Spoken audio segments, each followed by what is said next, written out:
இந்திய ராணுவத்தில் ஆகாய மாஸ்டர் என அழைக்கப்படும் அதிநவீன ஆயுதங்கள் இணைக்கப்பட்டுள்ளன.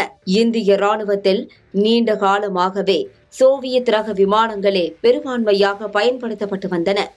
ஆனால் இந்த விமானங்கள் பழைய ரகமாக மாறி உள்ளதால் இந்திய ராணுவம் கடந்த சில ஆண்டுகளாகவே நவீனமயமாக்கப்பட்டு வருகிறது. அதன் காரணமாக கடந்த 20 ஆண்டுகளில் சுகோய் Su-30, MiG-29K, தேஜஸ், ரஃபேல் உள்ளிட்ட போர் விமானங்களும், சினுக், ருத்ரா, Mi-17V5 போன்ற தாக்குதல் ஹெலிகாப்டர்களும் வாங்கப்பட்டுள்ளது. இதன் காரணமாக இந்திய ராணுவத்தின் பலம் கடந்த 20 ஆண்டுகளில் பெரிய அளவில் அதிகரித்துள்ளது. சீன ஆயுதங்களையும் போர் விமானங்களையும் தங்கள் ராணுவத்தில் இணைத்து வரும் நிலையில் அதற்கு ஈடு கொடுக்கும் வகையில் இந்திய ராணுவமும் தங்கள் பலத்தை அதிகரித்து வருகிறது. அந்த வகையில் உலகின் மிக சிறந்த தாக்குதல் ஹெலிகாப்டராக கருதப்படும் அப்பாச்சி ரக ஹெலிகாப்டர்கள் கடந்த 2019ஆம் ஆண்டு இந்திய ராணுவத்தில் இணைக்கப்பட்டன. இதன் தாக்குதல் திறன் இந்திய விமானப்படை அதிகாரிகளை வியப்பில் ஆழ்த்திய நிலையில் கூடுதல் அப்பாச்சி ரக ஹெலிகாப்டர்களை வாங்க முடிவெடுக்கப்பட்டது. அதனைத் தொடர்ந்து அமெரிக்காவின் போயிங் நிறுவனத்திடமிருந்து 6 அப்பாச்சி AH-64E ரக ஹெலிகாப்டர்களை வாங்க ஒப்பந்தம் மேற்கொள்ளப்பட்டது.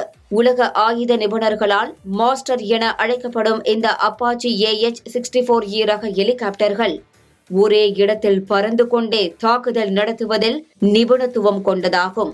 மேலும் இந்த ஹெலிகாப்டர்கள் மூலம் அதிநவீன ஆயுதங்களையும் ஏவுகணைகளையும் கொண்டு தாக்குதல் நடத்த முடியும். அதே நேரம் மோசமான வானிலை சூழல்களையும் எதிர்கொண்டு எதிரிகளின் எல்லையில் ஊடுருவும் திறன் கொண்டது. ஒப்பந்தத்தின் அடிப்படையில் கடந்த ஜூலை 22ஆம் தேதி முதல் தவணையாக 3 அப்பாச்சி ரக ஹெலிகாப்டர்கள் இந்தியாவிடம் ஒப்படைக்கப்பட்டன. தற்போது மேலும் 3 அப்பாச்சி ரக ஹெலிகாப்டர்கள் இந்தியாவிடம் ஒப்படைக்கப்பட்டுள்ளன. இந்த ஹெலிகாப்டர்கள் பாகிஸ்தான் எல்லையில் ராஜஸ்தானின் ஜோத்பூர் படைத்தளத்திற்கு கொண்டு செல்லப்பட்டு விரைவில் ராணுவத்துடன் இணைக்கப்படும் என்று தெரிவிக்கப்பட்டுள்ளது.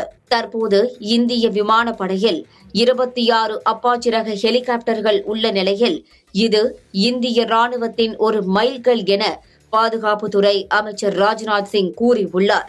இந்த ஹெலிகாப்டர்களின் பராமரிப்பு பணிகளை போயிங் நிறுவனம் தொடர்ந்து மேற்கொள்ளும் என்று அறிவிக்கப்பட்டுள்ள நிலையில் அதனை இயக்குவது குறித்து இந்திய விமானிகளுக்கு ஏற்கனவே பயிற்சிகளும் அளிக்கப்பட்டுள்ளது.